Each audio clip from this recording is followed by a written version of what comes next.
मान करता हूँ। यानी कि एक आत्मा दूसरे आत्मा को आत्मा समझती है और उसका सम्मान करती है, चाहे वो छोटा हो चाहे बड़ा हो।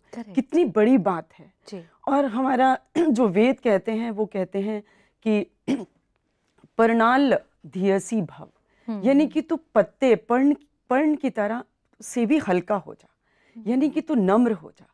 और आपने देखा होगा कि जो नीची भूमि होती है उसकी तरफ जो लुढ़कता हुआ पानी होता है वो अपने आप पात्र को भर देता है। तो यही हमारे इसमें विष्णु पुराण में यही कहा गया है कि तू सुशील बन, सुशीलो भव, तू नम्र हो, विनम्र हो और सुपात्र बन।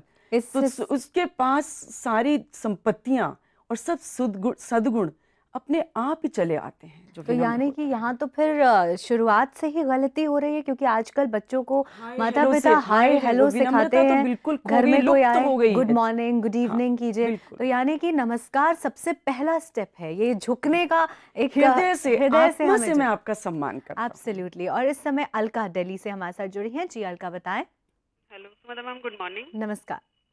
शोभा जी को मेरा प्रणाम।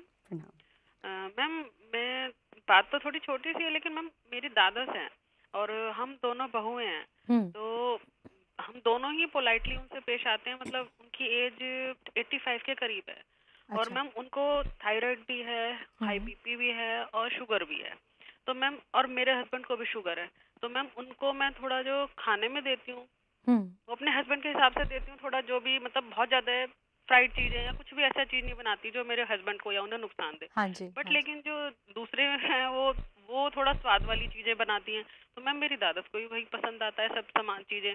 तो मैं उनसे काफी मना करती हूँ कि उन्हें मत दो। गलती उनकी नहीं है, मुझे लगता है शायद उनकी है कि वो जो देती हैं, लेकिन वो नहीं मानती। वो कहती है कि नहीं नहीं जो उन्हें पसंद है ठीक है उन्हें दे दो, ऐसा कुछ भी नहीं है, मुझसे नहीं रहा जाता। तो ऐसे में आप ये जानना चाहती हैं कि आपका व्यवहार कैसा होना चाहिए उनके प्रति? मैं ये पूछना चाहती हूँ कि मतलब जो मैं कर रही हूँ क्या उनके प्रति मेरा व्यवहार गलत है? क्या मैं इस तरह नहीं करना चाहिए मुझे? जरूर पूछते हैं शोभा जी से, क्या कहेंगे आप इन्हें अलका जी? नहीं देखिए, जो व्यवहार है आदमी की सभ्यता और संस्कृति तो बताता ही है कि उसके जो उसकी अंदर की सोच क्या है। ये आपकी अंतर स्थिति को बताता है, आपकी मनोदशा को बताता है, आपके आचरण को बताता है कि आप भीतर से क्या सोचते हैं। और आप मतलब उनकी वेल विशर हैं और आप जो सोचती हैं वो बिल्कुल ठीक सोचती हैं कि उनके स्वास्थ्य के लिए क्या अच्छा है।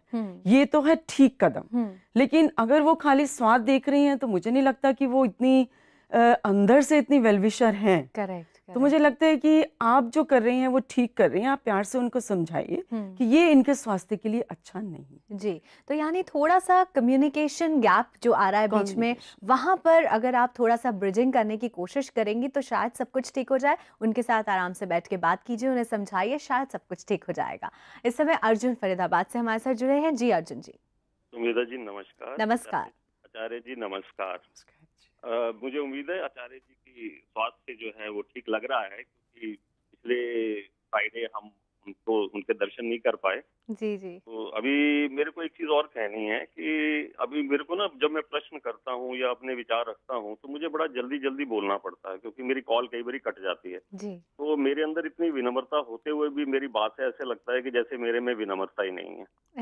तो प्लीज नहीं अर्जुन जी, ऐसा बिल्कुल नहीं है। एक्चुअली हमारे कार्यक्रम में कॉल फ्लो इतना ज्यादा होता है कि हम हर कॉलर से ये रिक्वेस्ट करते हैं कि वो थोड़ा जल्दी अपना प्रश्न पूछे ताकि सभी कॉलर्स को हम सुन पाए, शामिल कर पाए। उसमें सुमेधा जी ऐसा लगता है जल्दी जल्दी बोलने में कि विनम्रता ही नहीं है हमारे अंदर। नहीं ऐसा बिल्कुल हमें नहीं लगा और ऐसा आप बिल्कुल ना सोचें। आप सवाल क्या पूछना चाहेंगे शोभा जी से? मेरा मानना है कि विनम्र व्यक्ति में करुणा, सरलता, सहजता, संवेदनशीलता, मन की निर्मलता, आचरण में सहयोग की भावना और ढेर सी प्रेम की भावनाएं निहित रहती हैं। और इसके साथ साथ आज के कलयुगी वातावरण में हमें कदम कदम पर अन्याय, शोषण, अत्याचार, अनाचार, भ्रष्टाचार, पापाचार से दो चार होना पड़ता है।